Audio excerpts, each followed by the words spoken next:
I'm gonna teach you guys how to bench today. When you're benching, one of the big muscle regions that you're gonna be working out is your pectoral muscle, um, as well as the two other parts that you'll be working out: your upper body, or your anterior deltoids, and your triceps. I forgot to mention when you're executing a bench press, the origin and insertion. The origin is the clavicle part, the sternocostal part, and the abdominal part, and they all insert into the greater tubercle of the humerus.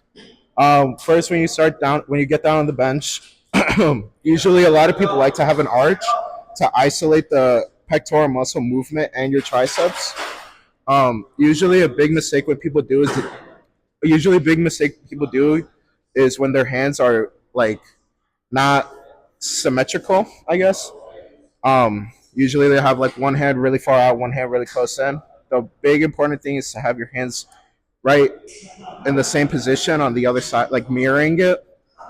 Usually, what I do is there's a ring on every single bar, and I like to measure it, putting my ring on there. Sometimes I put my pinky ring, sometimes I put my ring finger.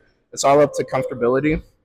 When you pull up the weight, um, you kind of want to have your elbows in a 45-degree angle, not too flared out, not too flared in.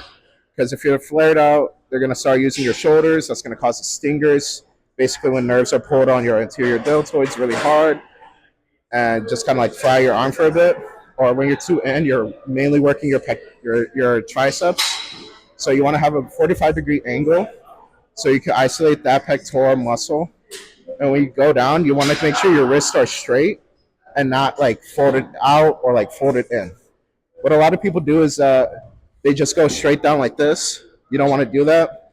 You kind of just want to have like a little arc. So you want to go down, make sure the bar touches around underneath your chest area, and push it back up.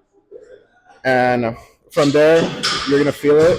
A good way to increase your bench is by doing dips, tricep push downs, or shoulder press.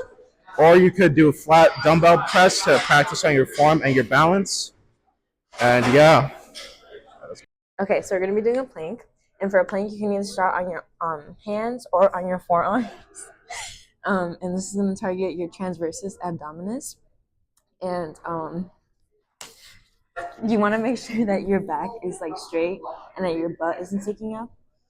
This is a head to toe workout, so you're gonna feel it like you use your feet a lot for this, and this is gonna strengthen your core muscles and abdominals and your lower back. All right, so I'm gonna teach you guys how to squat today. Um, when you're squatting, there are two types of squats that you can do. Low bar, which is beneath your traps, helps with building your hamstrings and low range of motion. And then there's high bar, where it's above your traps. It's gonna focus more on your quads, and usually both types of squat forms both build the glutes and the calves.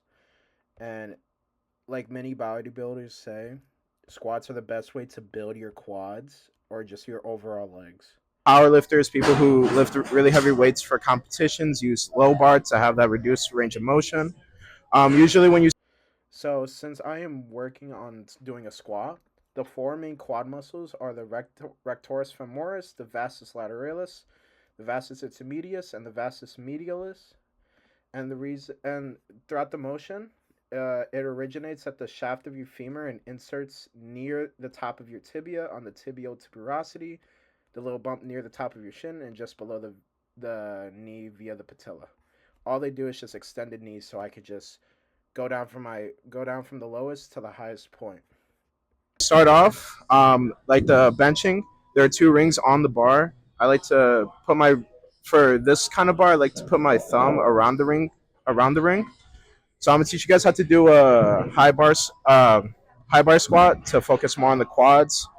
So you start off, like I said, you put the bar above your traps and you push it off, and you want to have your feet kind of shoulder width apart to make sure the quads are more focused. It's all up to you if you want to have a wide stance or a little bit more closed stance. It's all up to you, all up to comfortability.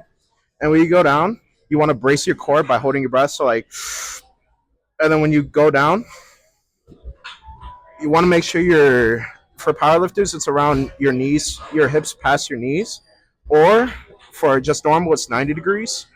When you're down here, when you're bracing your core, when you start to go up, you want to hold your breath. You want to exhale, and just like that. Oop, and just like that. So yeah, all right.